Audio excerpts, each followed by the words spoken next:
3 экраны бар смартфон жайлы көріп педіңіз? Немесе ағаштан жасалған телефон жайлы естімесеңіз, бүгінгі видео сол ерекше гаджеттер жайлы болмақ. Қазіргі технологияны қайда кетіп бара жатқанын бізбен бірге білгіңіз келсе, видеоны соңына дейін көріңіз. Ал біз бастаймыз.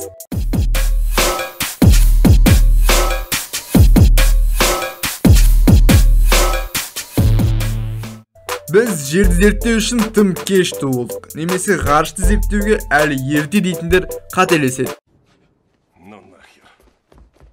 Айналаңызға қараңыз. Технология әр секунд сайын дамып жатыр. Және күн сайын бүкіл планета қолданатын жаңа нейрондық жүйелер пайда бола бастады. Жасанды интеллект бәрімізді қызықтырады, солай емес пе? Жаңа зерттеулер өте жақсы ақша мен прогрестің алдыңғы қатарында болуға көмектеседі. Бұл жерде ең басты қателік әлем тек таңдаулы адамдар үшін ғана деген ой.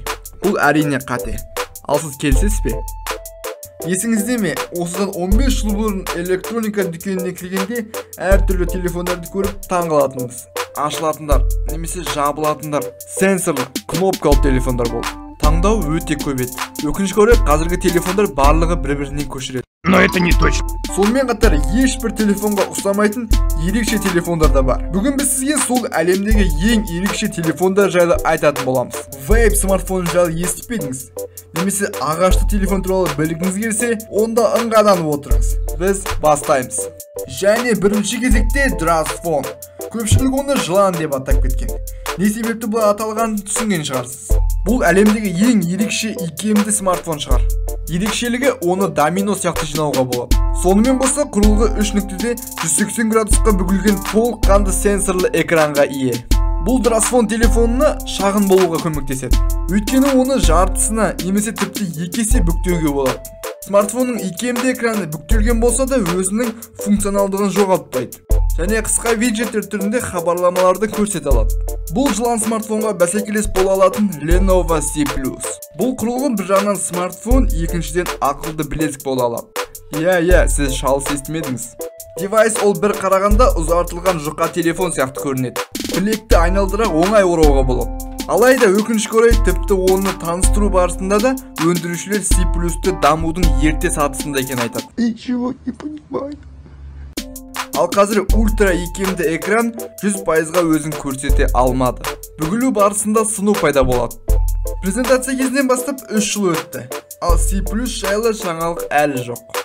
Соған қарағанда өндірушілер икемді экранның жаңа үлгісін жасай алмаған сияқты.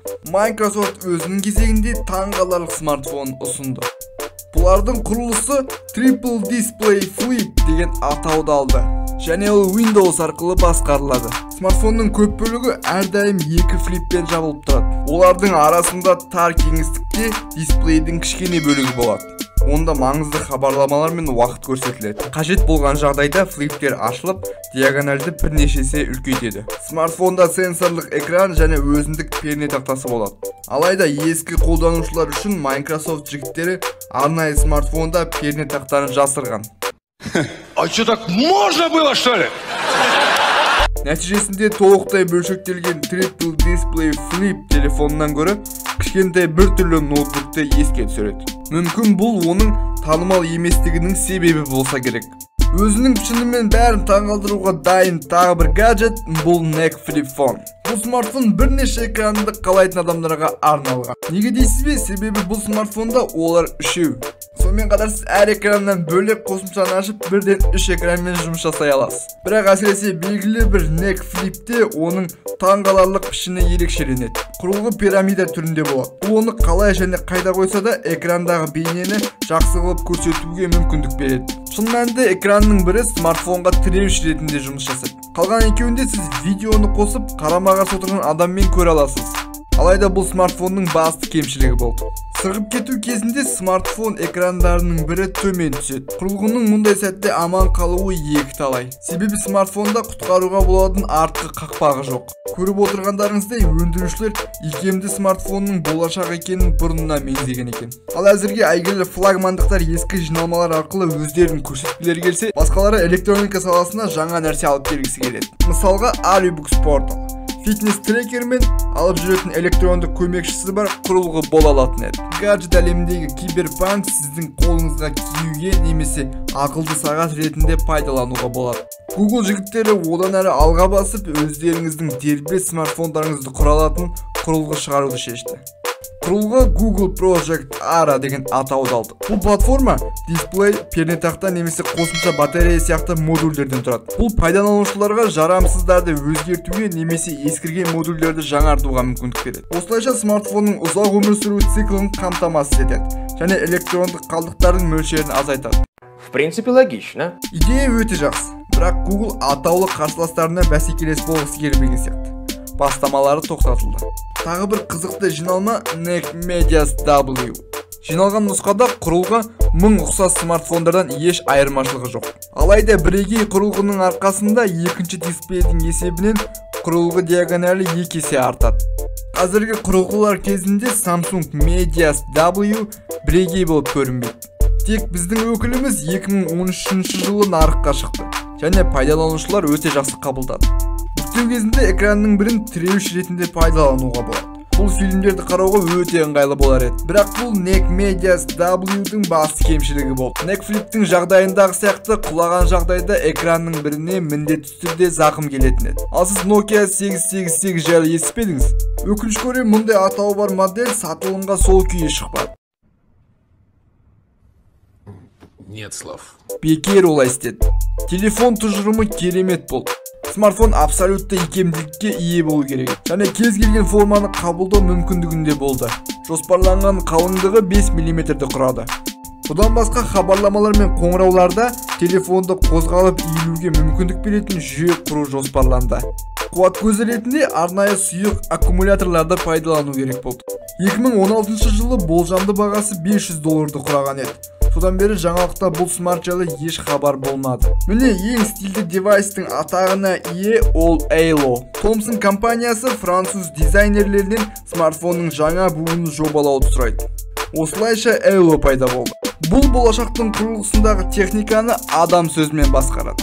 Құрылғы кез келген танымал электронды гаджеттерге ұқсамайды.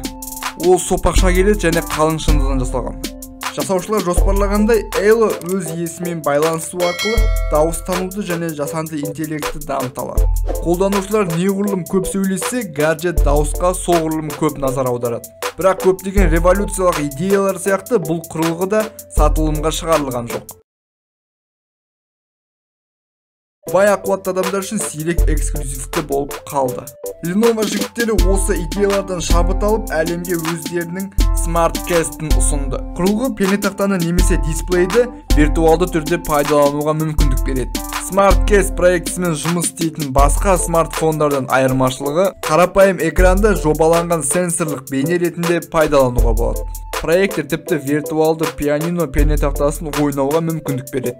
Алайда презентациядан кейін компания сарапшылары құрылғының нарыққа енуінің маңызды еместігін бағалап, оның өндірісін тоқтатты. Ал біздің ең ерекше смартфондардың топтамасы әрине Monoranceable болып табылады. Ешқашан тастан немесе ағаштан жасалған телефон туралы естімесеңіз, ол бар. Өндірушілер Flintstone мультфильмнен анық шабыт алған секілді. Себебі құрылғы электрондық гаджетке қарағанда бұрынғы артефактқа қатты ұқсайды. Солай емес пе? Құрылғының басты ерекшелігі дөңгелек смартфонның артқы панелі қайта өңделген пластиктен жасалған. Дәлірек айтқанда теңіз қоқыстарынан. Осы смартфондардың қайсысын сатып алар едіңіз? Қай құрылғы сізге қатты ұнады? Міндетті түрде комментарийға жазып кетіңіз.